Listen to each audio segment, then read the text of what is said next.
ಪಾಕಿಸ್ತಾನದ ಯುದ್ಧೋತ್ಸಾಹಕ್ಕೆ ಆರಂಭದಲ್ಲೇ ಶಾಕ್ ಕೊಟ್ಟಿರುವಂಥದ್ದು ಭಾರತದ ವಿರುದ್ಧ ಹೋರಾಟಕ್ಕೆ ಇಂಧನವೇ ಇಲ್ಲ.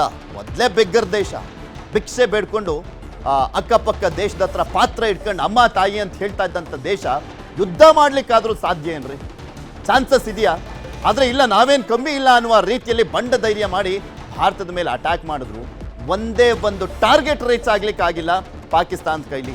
ಸೇನಾ ವಾಹನಗಳಿಗೆ ಪೆಟ್ರೋಲ್ ಡೀಸೆಲ್ ಹಾಕ್ಸ್ಲಿಕ್ಕೆ ಆಗ್ತಾ ಇಲ್ಲ. ಲೆಕ್ಕ ಹಾಕೊಳ್ಳಿ ಅವರು ಯಾವ ರೀತಿಯಾದಂಥ ಅಭಾವ ಇದೆ ಅಂದರೆ, ಇನ್ನೂ ಶುರು ಮಾಡಿ 2 ದಿನ ಅವರು, ನಾವೇನು 10 ದಿನ ಆಗೋಗಿಲ್ಲ ಅಲ್ಲೇ ಇವ್ರ ಜೊತೆ ನಾವು ವಾರ್ ಶುರು ಮಾಡಿ, ಅಥವಾ ಈ ಒಂದು ಏನು ಏರ್ಫೋರ್ಸ್ ಅಟ್ಯಾಕ್ ಇದೆಯಲ್ಲ ಅದು ಶುರು ಮಾಡಿ ಜಸ್ಟ್ ಇವತ್ತಿಗೆ 4 ಡೇಸ್.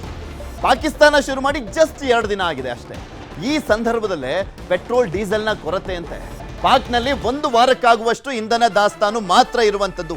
ಪಾಕ್ನಾದ್ಯಂತ 48 ಗಂಟೆ ಪೆಟ್ರೋಲ್ ಪಂಪ್ಗಳನ್ನು ಬಂದ್ ಮಾಡಲಾಗಿದೆ. ಇನ್ನೇನು ಮಾಡುತ್ತೆ ಬಿಕಾರಿ ದೇಶ. ಜಸ್ಟ್ 48 ಅವರ್ಸ್ವರೆಗೂ ಮಾತ್ರ ಯಾವುದೇ ರೀತಿಯಲ್ಲೂ ಪೆಟ್ರೋಲ್ ಪಂಪ್ಗಳು ವರ್ಕ್ ಆಗಬಾರ್ದು ಅನ್ನುವಂಥ ಆದೇಶ. ಎಲ್ಲಿ ಏನಾಗ್ಬಿಡುತ್ತೆ ಅನ್ನುವಂಥ ಭಯ ಕಾಡ್ತಾ ಇರುವಂಥ ಸಂದರ್ಭದಲ್ಲೇ ಮತ್ತಷ್ಟು ಭೀಕರ ಪರಿಸ್ಥಿತಿಗೆ ಹೋಗ್ತಾ ಇದೆ ಪಾಕಿಸ್ತಾನ. ಅದ್ರ ಬಗ್ಗೆ ನೋಡ್ತಾ ಹೋಗೋಣ. ಪಾಕ್ ಯಾವ ರೀತಿಯಾಗಿ ಪೆಟ್ರೋಲ್ ಶಾಕ್ ಎದುರಾಗಿದೆ ಅನ್ನುವಂಥದ್ದನ್ನ. ಪಾಕಿಸ್ತಾನದಲ್ಲಿ ಪೆಟ್ರೋಲ್ ಡೀಸೆಲ್ ಕೊರತೆ ಎದುರಾಗಿದೆ. ಅಲ್ಲಿ 600 ರೂಪಾಯಿ, ನಮ್ಮ ರೂಪಾಯಿಯನ್ನ ಕಂಪೇರ್ ಮಾಡಿದ್ರೆ ಲೀಟ್ರಿಗೆ ಹತ್ತತ್ರ 600 ರೂಪಾಯಿ ಅಂದರೆ ಲೆಕ್ಕ ಹಾಕೊಳ್ಳಿ. ಪಾಪ ಅಲ್ಲಿನ ಜನರ ಪರಿಸ್ಥಿತಿ ಹೆಂಗಿದೆ, ದೈನಂದಿನ ಬದುಕನ್ನು ಯಾವ ರೀತಿಯಾಗಿ ಸಾಗಿಸ್ತಾ ಇದ್ದಾರೆ, ಎಷ್ಟು ಕಷ್ಟಪಡ್ತಾ ಇದ್ದಾರೆ ಅನ್ನೋದಕ್ಕೆ ಇದಕ್ಕಿಂತ ಮತ್ತೊಂದು ಎಕ್ಸಾಂಪಲ್ ಬೇಡ. ಪೆಟ್ರೋಲ್ ಡೀಸೆಲ್ ಪೂರೈಕೆ ಇಲ್ಲದೆ ಟೆನ್ಷನ್ ಮನೆ ಮಾಡಿರುವಂಥದ್ದು. ಒಂದು ಕಡೆ ನೀರಿಲ್ಲ, ತೊಳ್ಕೊಳಕ್ ನೀರಿಲ್ಲ. ಆ ರೀತಿಯಾಗಿ ಭಾರತ ಪಾಠವನ್ನು ಕಲಿಸಿರುವಂಥದ್ದು. ಇದೇ ಸಂದರ್ಭದಲ್ಲಿ ಪೆಟ್ರೋಲ್ ಡೀಸೆಲ್ಲು ಇಲ್ಲ ಅಂದರೆ ಹೀನ ಪರಿಸ್ಥಿತಿಯನ್ನು ಎದುರಿಸ್ತಾ ಇದ್ದಾರೆ ಪಾಕಿಸ್ತಾನದ ಪಾಪಿಗಳು.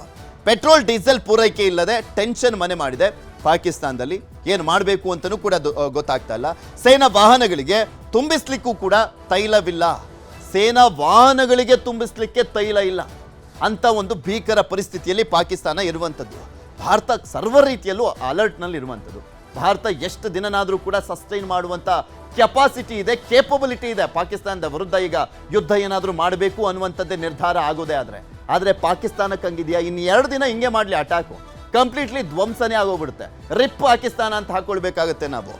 ಈಗಿರುವಂಥ ಇಂಧನ ಕೆಲ ದಿನಗಳಿಗೆ ಮಾತ್ರ ಆಗುತ್ತೆ. ಈಗಿರುವಂಥ ಇಂಧನ ಇನ್ನೊಂದು ಜಸ್ಟ್ 4 to 5 ಡೇಸ್ವರೆಗೂ ಮಾತ್ರ ಆಗುವಂಥದ್ದು. ಅಷ್ಟು ಮಾತ್ರ ಸ್ಟಾಕ್ ಇದೆ ಅಂತ ಹೇಳಲಾಗ್ತಾ ಇದೆ. ಪೂರ್ಣ ಪ್ರಮಾಣದ ಯುದ್ಧ ಶುರುವಾದರೆ ಸಂಕಷ್ಟ. ಪೂರ್ಣ ಪ್ರಮಾಣದ ಯುದ್ಧ ಶುರುವಾಗ್ಬಿಟ್ರೆ ಮುಗಿದೋಯ್ತು ಕತೆ. ಯಾಕೆಂದರೆ ಗಾಡಿಗಳು ಎಲ್ಲೆಲ್ಲಿದ್ದಾವೆ ಅಲ್ಲಲ್ಲೇ ನಿಂತ್ಕೊಳ್ಬೇಕಾಗತ್ತೆ. ಅಂಥ ಪರಿಸ್ಥಿತಿಯನ್ನು ಫೇಸ್ ಮಾಡ್ತಾ ಇದೆ.